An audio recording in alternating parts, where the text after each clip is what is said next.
Señoras, señores, ¿qué tal? ¿Cómo siguen? Bienvenidos a una nueva cita desde aquí, desde el Grupo Multimedia de Comunicación La Cerca, hoy con unos encuentros digitales que se visten de gala y lo hacen para hablar de un ámbito que nos encanta aquí en esta casa, como saben todos ustedes, el mundo taurino. Este arte que habla por sí mismo de lo que son nuestras raíces, de lo que es nuestra cultura, de lo que son nuestras tradiciones y de lo que somos como país, y que últimamente pues está siendo un poquito atacado injustamente desde algunos sectores, de modo que nosotros aquí ya saben que lo defendemos a ultranza, que apostamos por él, y hoy nos acompaña para hacerlo y para conocerlo un poquito mejor un maestro, alguien joven que tiene muchísimas ganas y alguien que seguro va a darnos mucho que hablar. Les presento ya a Juan José Bellido Chocolate. Bienvenido, ¿qué tal? ¿Cómo estás? Muchas gracias. Te tuteo porque yo te veo así de totalmente. joven y tengo que tutearte. ¿Cómo llevamos ya el cierre del año a nivel de experiencias y a nivel de sensaciones? ¿Cuál sería tu valoración o tu punto, tu broche de oro a este 2013 como profesional? Pues ha sido un año de experiencias nuevas, ¿no? Por primera vez he ido a México a torear, he estado en Aguascalientes, una ciudad, pues, después de México DF, la más importante en el mundo taurino en América. Entonces, pues es una experiencia que nunca había tenido, y gracias a ser torero, pues mira, he conocido esa ciudad, esa plaza, esa afición, que la verdad que deberíamos de aprender mucho de aquellos. También por primera vez he toreado en las ventas, entonces ha sido un año, pues ya te digo, muy importante a nivel profesional, y para afrontar el año que viene de una manera, pues volveré a Madrid más tranquilo, ¿no? No es todo la primera vez, y bueno, pues ya saboreándolo, ¿no? De otra manera. Eso, ya no hay tantos nervios, hay más responsabilidad, pero no tantos nervios porque ya pues no es la primera vez y ya está todo un poquito más pisado. Decías, tenemos que aprender mucho de aquellos, de lo que hay en México, en las plazas. ¿Qué tenemos que aprender? ¿Qué estamos perdiendo aquí en España en este sentido y qué están ganando fuera?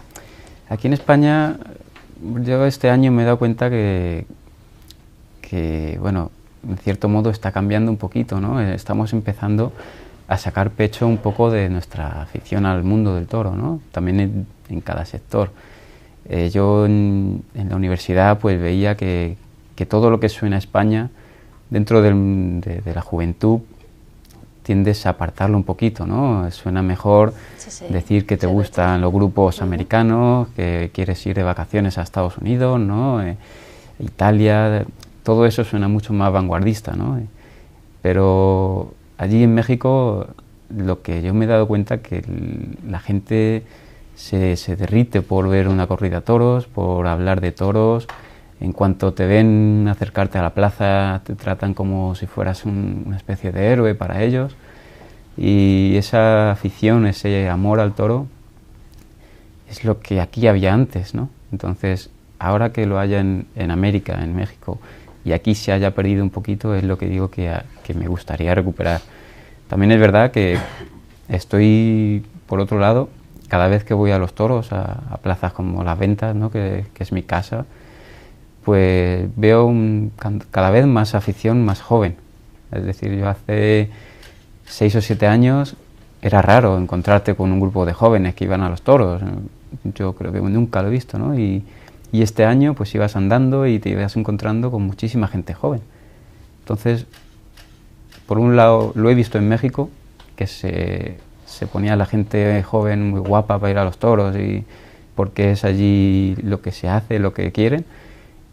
Y por otro lado aquí lo estoy viviendo cada vez más. Entonces, ¿en qué hemos podido fallar hasta el momento para que hemos llegado hasta esta situación en la que, como decías, hay una especie de rechazo a todo lo que se relaciona a España y a sus tradiciones y cultura, y para que al mismo tiempo quienes son amantes de esas tradiciones, o quienes son taurinos en este caso, pues tengan que sacar el pecho más que de costumbre? ¿Qué hemos hecho mal para que esto haya pasado en la cuna de la tauromaquia? Yo creo que todo es un problema de educación, porque los toros, la fiesta del toro ha sido siempre una educación que cada persona recibía en casa, ¿no? El abuelo o tu padre te llevaba a los toros desde niño, entonces Eso pues te iba creando afición, te ibas conociendo el toro y entonces al final cuando ya eras mayor lo tenías inculcado sin haberte dado cuenta, ¿no? Eso en el momento en el que se pierde esa tradición de ir a los toros, de que en casa te hablen de toros, de conocer, en el momento en que la gente sale del campo para vivir en la ciudad, se empieza a perder la tradición por el toro, por el animal. Entonces ya no crea ese sentimiento de que es algo tuyo y se empieza a crear en la juventud también todo lo que nos hablan los padres. Hay un momento de la juventud en el que te da rechazo, ¿no? Tú quieres ir a tu bola y pasas de lo que te diga tu padre, ¿no? Entonces, unido ambas cosas, se pierde el interés por el animal en sí, por el toro. Luego, en el momento en el que empiezas a tener un poco más de conciencia y empiezas a cumplir más años, es algo como que lo llevamos, yo creo que tan integrado en nuestra personalidad que te vuelve a surgir ese interés, ¿no? Para volver a acercarte. Pero yo creo que ha sido un problema sobre todo de educación, de querer sacarlo tanto a nivel de las aulas, a nivel de incluso de la calle, puede ser. Sí, Hace unos días Niño Belén decía aquí en un acto que había en Albacete relacionado con el mundo del toro, que ya no se juega al toro y que cuando, por ejemplo, él era niño, pues él recuerda pasarse las horas muertas en la calle jugando al toro. Estamos perdiendo ya incluso entre nosotros en la calle esa afición. Sí, ese sentimiento, ¿no? Ese gusto, esos juegos, pues es verdad, ¿no? Todos los mayores pues han jugado al toro, han jugado a los encierros. Entonces, yo me recuerdo que en México llegaba a la plaza de toros y estaba llena de niños jugando al toro, entrenando, porque en México hay una asignatura en secundaria que pueden elegir, o no sé si era una especie de ADE, o de educación física, o tauromaquia. Sí, que la dedicaban a... Efectivamente, entonces en esa clase de tauromaquia, que era opcional, pues les enseñaban a torear, les hablaban de toros, y entonces los niños en el colegio mismo les enseñaban los toros. Y eso luego lo extrapolaban a jugar al toro, a ir a la plaza, y si tú desde niño los enseñas, pues ya saben por lo menos lo que hay, ¿no? Entonces ya uno elige si me gusta o no me gusta, pero por lo menos enséñaselo, que es parte de su vida, de su tradición, de sus abuelos, ¿no? Juan José, el tuyo es un caso atípico, entre comillas, porque tu amor al toro pues está contigo pues casi desde el nacimiento, y ahora explicaremos por qué, porque en la familia pues esa tradición ha sido así desde hace ya mucho tiempo, pero tú, digamos que te has dedicado más a esto, te has enfocado más en este camino más recientemente. Quizá para algunos pueda parecer incluso tarde, eso ya está por ver una vez que haya resultados, pero hasta que tienes 20 años más o menos no te decides a decir, bueno, pues estoy estudiando, además una carrera con su dificultad que ya has terminado, creo, sí, y ahora quiero dedicarme a esto, al mundo del toro. Eso no es común, y sobre todo, ¿qué crees que te puede reportar a ti de positivo? Para mí todo, ¿no? Porque yo creo que antes que torero hay que ser persona.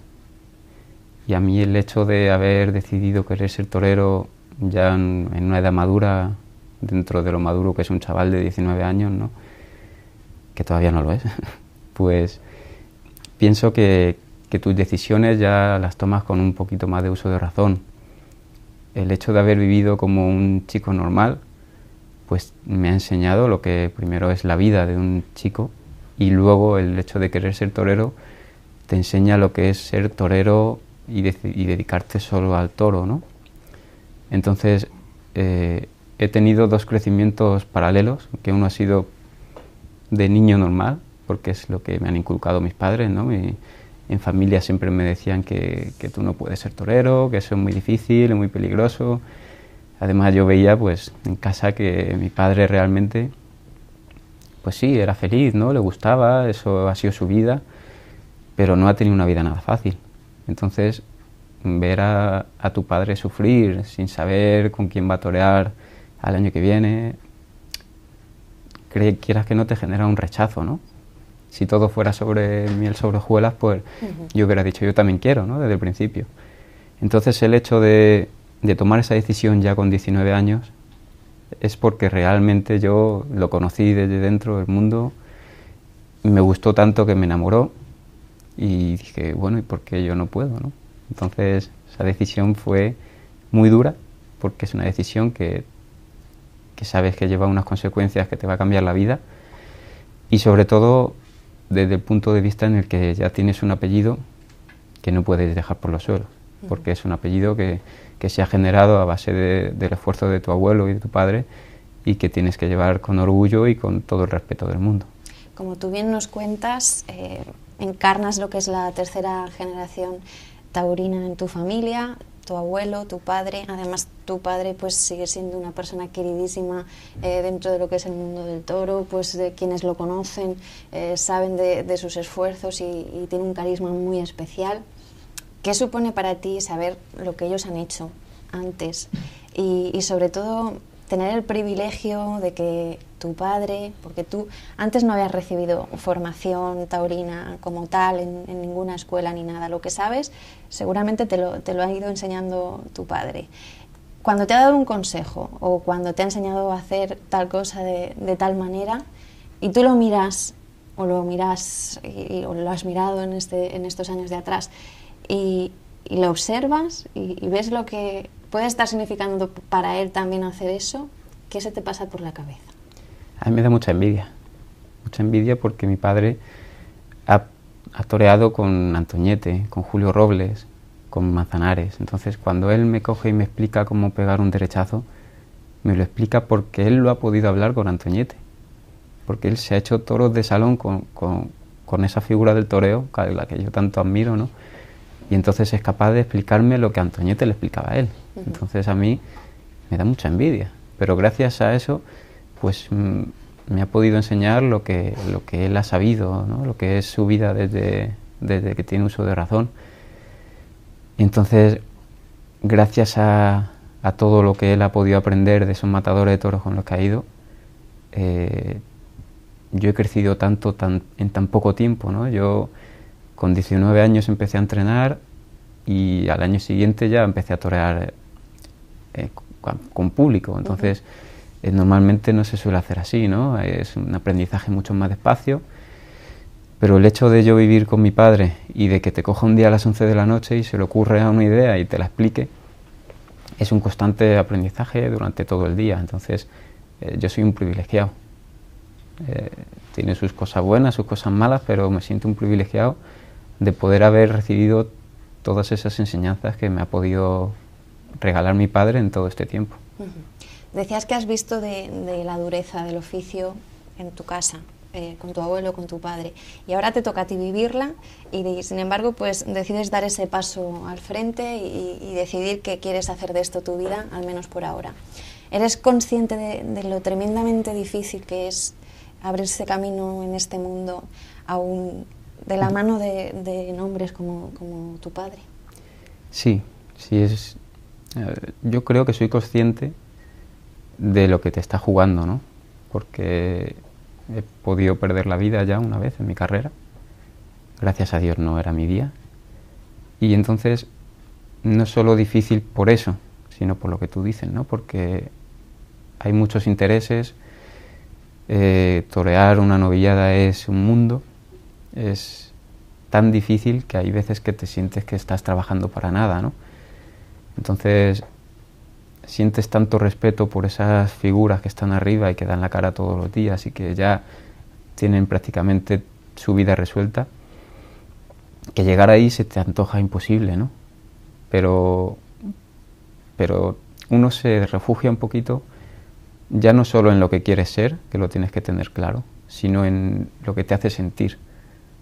Yo la sensación de poder entender un toro y poder crear esa comunión con él cuando lo cuajas, cuando estás disfrutando, cuando lo estás amando en ese momento, es una sensación que aunque sea en un pueblo perdido de la mano de Dios, que no la cambias por nadie. Entonces, eso son lo que nos alimenta para aunque sea poco y aunque sea muy duro, tener ese anhelo de querer llegar arriba. Te voy a pedir un favor y es que vuelvas con la memoria hasta el 25 de septiembre de 2011, hasta tu pueblo, y regreses a lo que fue esa tarde de tu debut con Picadores y me cuentes, así a nivel de sensaciones, qué pensaste en aquellas horas y sobre todo si ya dijiste, bueno, ya me he metido aquí y para adelante voy sin mirar atrás. Fue una tarde, bueno, desde por la mañana llena de cariño. Vino mucha gente de toda España a verme. Llegué a la plaza y estaba la plaza hasta arriba. Toreaba con el Fandi, con Rivera Ordóñez, entonces era un día para mí, ¿no? Me regalaron un día que yo no hubiera soñado, y menos solo llevaba 4 años toreando, o sea que fue todo muy deprisa, ¿no? Vino rodado, vino prácticamente sin buscarlo. Entonces fue un día de muchas emociones, nunca había toreado con tanta gente, de la mano de toreros tan famosos como esos dos.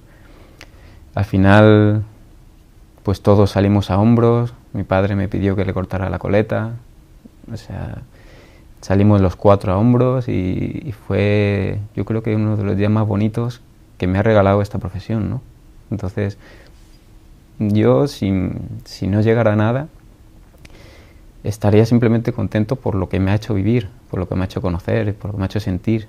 Y ese día, para mí, ha sido de los más bonitos de mi vida. Lo bueno de tu profesión es que te enseña tanto lo bueno, como esas tardes, como también lo malo. Y lo malo también lo tuviste, además muy pronto y tan joven así como todavía eras, con ese susto al que antes te referías, susto que casi te cuesta la vida en Segovia, en Aillón. ¿Qué shock puede suponer, más que externamente a nivel de heridas físicas, de otro tipo, de las internas, de las que tú tienes que reparar porque dices, bueno, me acaba de pasar esto, que ha sido tremendo, ¿qué hago? ¿Sigo? ¿No sigo? No, yo creo que esa duda de seguir o no seguir, sinceramente nunca la tuve.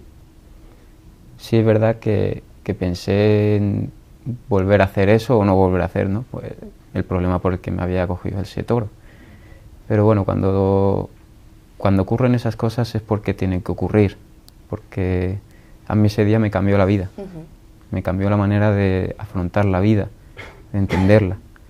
Entonces sé que eso me tenía que ocurrir a mí ese día para en ese momento cambiar el chip y empezar a ser el que soy hoy, ¿no? Que uno siempre está evolucionando, pero una patada así al final es la que te abre los ojos y dices, coño, que hoy estoy aquí, mañana puede que no esté.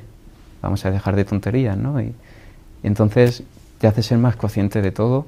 Me hizo recapacitar muchas cosas de mi personalidad y yo creo que fue necesaria para llegar a lo que puedo llegar a sentir en mi día a día. Entonces es algo que tú me has dicho si me planteé dejarlo, nunca lo dejaría por algo así. Yo creo que un torero deja de querer ser torero cuando ve que él no es capaz de sentirse bien y de hacer sentir bien a la gente que le está viendo, ¿no? Entonces, por eso es una profesión a lo mejor más dura que el resto, porque si tú crees que lo que haces gusta y que puedes hacer disfrutar a la gente, nadie te puede decir que no lo hagas. Desde aquella tarde, todas las que han venido después, cada vez que te enfundas el traje, notas que todo es distinto, hasta que respiras de otra manera. Sí, en mi día a día incluso. Es un shock así tan grande, ¿no? De sentir que por momentos te vas, te hace recapacitar y te hace sobre todo querer disfrutar, ya que me han dado la oportunidad de quedarme aquí un poquito más, querer disfrutarlo todo mucho más, ¿no? De lo que antes. Hay días que lo vives por inercia. Y cuando te pasa algo así y te das cuenta de que ese día lo está viviendo por inercia, pues uno dice, joder, no es justo que me regalen este día y que no lo esté disfrutando, ¿no? Entonces el hecho para mí ya de vestirme de luces otra vez después de ese día es un regalo. A mí, incluso para matar un toro a puerta cerrada,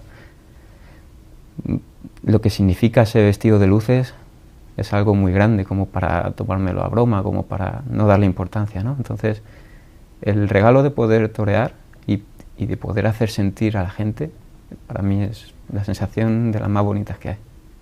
Me decías al empezar a charlar que el 2013 te ha dejado cosas muy buenas y experiencias bonitas como esa visita a México o como tu tarde en las ventas el pasado mes de julio. Sobre esta última, ¿qué te queda así más fresco en el recuerdo? Creo que fue una presentación muy digna, además pues alabada por los entendidos, sobre todo en el primer toro. ¿Con qué te quedas? Porque imagino que ya solo con el cariño del público que imagino que tendrías allí, pues es bonito, ¿no? Sí, toda la tarde fue muy emotiva, ¿no? Madrid es mi plaza, porque al vivir en Villaviciosa de Odón, pues todos los días, prácticamente todos los años voy 25 tardes a Madrid, ¿no? Entonces la siento muy mía. Y yo verme entrar en esa catedral, ¿no? en esa capilla donde han pasado todos, donde ha pasado Manolete, donde ha pasado Antonio Ordóñez, toreros a los que para mí son dioses prácticamente, ¿no? Porque dentro de los toros pues los sentimos así. Y yo desde el momento en que pisé esa capilla y luego empecé a hacer el paseillo, yo nunca me había emocionado. Y hice el pasillo de la venta, lo hice prácticamente llorando de la emoción, ¿no? Entonces, ya que luego los toros me embistieran, no me embistieran, que yo lo entendiera, que no los matara, se quedó para mí en un segundo plano, ¿no? Ese día fue de sensaciones, de romper el hielo, de ser capaz de ir a la primera del año y echarla para adelante, pues dignamente, ya fue para mí un milagro, ¿no? Pero poder sentir lo que han sentido esos toreros, de ver esa plaza, de sentir esa arena, fue tan bonito que hasta me emociono ahora mismo recordándolo. Normal. Juan José, ¿qué tienes pensado o al menos en mente de cara al año 2014? Pues bueno, ahora mismo como profesor, como tutor, como monitor de un grupo de alumnos que hay en una escuela de alto rendimiento en Guadalajara, se llama CITAR. Al frente está un matador de toros, Luis Miguel Encabo, y bueno, pues entre los dos, más él que yo, ¿no? Pero yo dentro de mis conocimientos, pues damos clase a los alumnos y para el 2014 mi pretensión es seguir ahí, porque realmente estamos en contacto con el toro todos los días, vivimos por y para el toro desde por la mañana hasta por la noche, y bueno, hablar de compromisos taurinos, todo lo que venga está bienvenido, claro. Entonces, como más importante, a mí me gustaría mucho poder torear otra vez en Madrid, poder torear en Sevilla, que no la conozco como torero, y en plazas como Pamplona, ¿no? que son plazas de primera a nivel novilleril muy importantes. Me lo he marcado este año como meta, ¿no? Poder llegar a esas plazas y triunfar para luego que salgan más compromisos de plazas de menor categoría, pero no menos importantes. A ver si te vemos para Albacete también. Ojalá, sería un sueño. Juan José, muchísimas gracias por acompañarnos, por abrirte así de esta manera para que te conozcamos a 100%. Y sobre todo, pues de todo corazón te deseamos desde aquí un grandísimo año 2014 y la mejor de las suertes. Muchísimas gracias y enhorabuena por el pedazo de programa que hacéis. Nada, gracias a ti. Juan José Bellido Chocolate, tercera generación taurina de su familia. Seguro que muchos de ustedes, los más aficionados a los toros, que sabemos que hay y muchos en este país, pues saben de quién hablamos. Ha sido nuestro protagonista de los encuentros digitales. Ya saben que pueden disfrutar de la entrevista cuantas veces deseen a través de la web, de la que les aconsejo no se alejen demasiado porque no paramos de contarles cosas. Un placer.